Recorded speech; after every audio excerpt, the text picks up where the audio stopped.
Honorable colleagues, last November, Azerbaijan, under the leadership of His Excellency President Ilham Aliyev, hosted one of the most successful COPs, the COP29.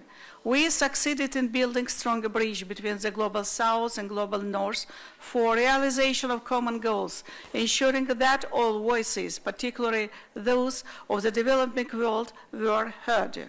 Important milestones of the COP29, which were officially branded by the United Nations at the Baku Climate Unity Pact, include, among others, adoption of the new collective quantified goal known as the Baku Finance Goal, full operationalization of Article 6 of the Paris Agreement on International Carbon Markets, adoption of a decision to fully operationalize the Loss and Damage Fund, establishing Baku Adaptation Roadmap, and Baku High-Level Dialogue on Adaptation.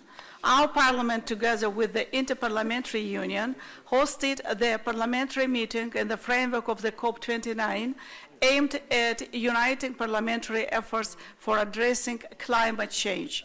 Dear colleagues, through successful completion of the COP29, Azerbaijan once again demonstrated that solidarity in the face of common challenges, compromises, and collective actions are indispensable for achieving desired results. Thank you very much.